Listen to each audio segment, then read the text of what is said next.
ఫ్రీగా ముందుకు పోతే కొంచెం అంత జరగండి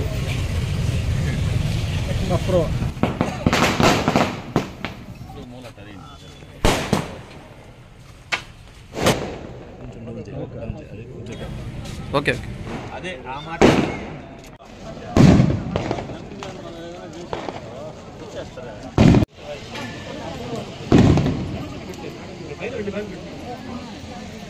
అందరూ కూడా ఆహ్వానితుల వేది మీదకి రండి.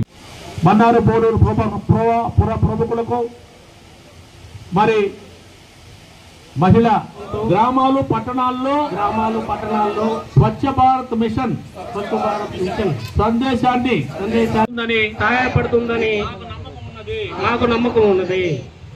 పథకాల ద్వారా మీకు అందుతున్నాయి. అంత కేంద్ర ప్రభుత్వం ఇస్తున్న సహకారాన్ని అందిపుచ్చుకోవడంలో చంద్రబాబు నాయుడు గారు దిట్ట. అలాగే గత ప్రభుత్వంలో ఆ నిధులు ఎట్లా పోయినాయో దారి మళ్లించేసి వాళ్ళు జోబులు నింపుకున్నారు. మన చంద్రబాబు నాయుడు గారి అనుభవంతో కేంద్ర ప్రభుత్వం నుంచి నిధులు తీసుకురావడానికి కానీ అభివృద్ధి చేయడానికి కానీ ఆయన అనుభవాన్ని ఉపయోగించి నరేంద్ర మోడీ గారు 2 నిమిషాలు మాట్లాడతాం.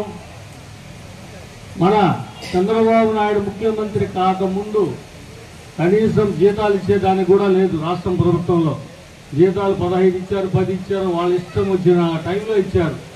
మొత్తం రాష్ట్రం దివాలా తీశారు. అసలు మన అమరావతి అనేది 5 సంవత్సరాలు లేకుండా రాజధాని అనేది మనం చాలా గౌరవంగా చూసుకోవాలి. అమరావతి అనేది ప్రాచీన కాలంలో నుంచి కూడా దానికి విశిష్టమైన పేరు ఉంది. దాన్ని నాశనం చేశాడు. ఏ విధంగా రాష్ట్రాన్ని తీశాడంటే మీకు అందరికీ తెలుసు. ఒక్క రోడ్డు వేసిన పాపాను పోలేదు. అదే ఎన్ని అప్పులున్నా ఎన్ని ఉన్నా ఆయన మన నాయకుడు చంద్రబాబు నాయుడు ఏం చేశాడో తెలియదు. ఆయనకి మంచి దేశానికి ప్రధానమంత్రిగా మోడీ రావడం, మనకి చంద్రబాబు నాయుడు ముఖ్యమంత్రి అవడం అది మన రాష్ట్రానికి శుభదినం. ఎందుకంటే అసలు వచ్చిన వెంటనే 1వ తేదీ ప్రభుత్వ అందరికీ ఉద్యోగస్తులకి జీతం ఇచ్చాడు. చేసుకుంటున్నాను. ఇది మంచి ప్రభుత్వం అని చెప్పేదానికి పెద్దలంతా కూడా చెప్పారు. ఇక కొత్తగా నేను చెప్పాల్సింది కూడా ఏమి లేదు. ఇంతతో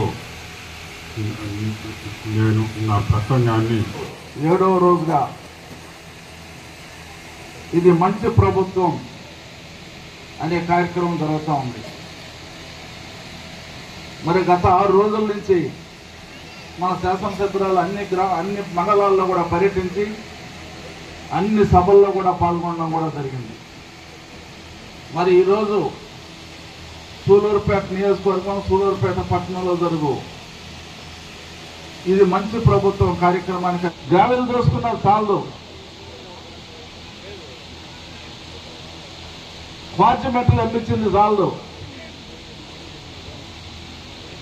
దేవుడు సొమ్ములో కూడా అవినీతి చేసి సంపాదించిన వైసీపీ నాయకులకి రాష్ట్ర ప్రజలు తగిన గుణపాఠం చెప్పి కనీసం ప్రతిపక్ష హోదా కూడా లేకుండా చేశారంటే ఈ రాష్ట్రంలో వాళ్ళ దుర్మార్గానికి పరాకాష్ట అని చెప్పని కూడా తెలియజేస్తా ఉన్నాను. నాయుడు గారు ముఖ్యమంత్రి అయ్యి 100 రోజులు గడిచింది. ఈ 100 రోజుల్లోనే మన ముఖ్యమంత్రి గారు చెప్పినట్టు మెగా డిఎస్సీ మీద మొదటి సంతకం చేశారు. 16,000 పైసలకు ఉద్యోగాలు, నిరుద్యోగులకు ఉద్యోగ అవకాశాలు ఇప్పించారు. అలాగే ఆయన చెప్పినట్టు 60 ఏళ్ళు పైబడిన ప్రతి ఒక్కరికి 4,000 పెన్షన్, 1,000 రూపాయలు పెంచి 4,000 పెన్షన్ చేశారు. ఏప్రిల్, మే, జూన్ 3 నెలలు కలిపి జూలై 1వ తారీఖు ప్రభుత్వం వచ్చిన వెంటనే ఆయన 7,000 పెన్షన్ని అందరికీ అందించారు. మన రాష్ట్రం అప్పుల్లో ఉన్న 11 లక్షల కోట్లు అప్పులు అయ్యున్నా సరే దానికి ఎవరు ఇబ్బంది పడకూడదని ఒకే ఒక కారణంతో ఆయన పేదలెవ్వరికి 1వ తారీఖునే ఖచ్చితంగా పెన్షన్లు ఇవ్వడం జరుగుతుంది.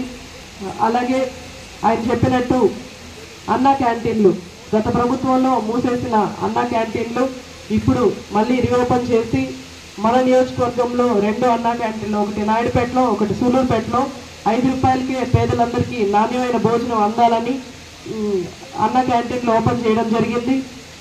అలాగే గవర్నమెంట్ ఉద్యోగాలు చేసుకునే ప్రతి ఒక్కరికి 1వ తారీఖే జీతం ఇవ్వడం జరుగుతుంది.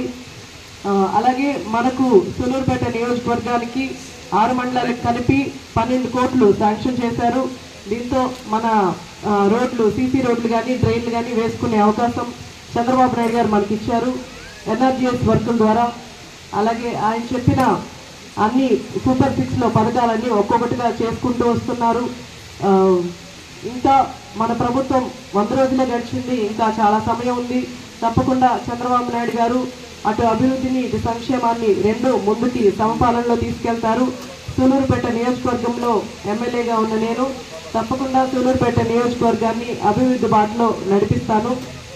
అటు సంక్షేమ పథకాలన్నీ అందరికీ అందిస్తూ అలాగే సూలూరుపేట నియోజకవర్గాన్ని అభివృద్ధి బాటలో నడిపిస్తానని మీ అందరి ముందు తెలియజేస్తున్నాను. నాకు ఈ అవకాశం ఇచ్చిన పెద్దలకు ధన్యవాదాలు తెలియజేస్తున్నాను.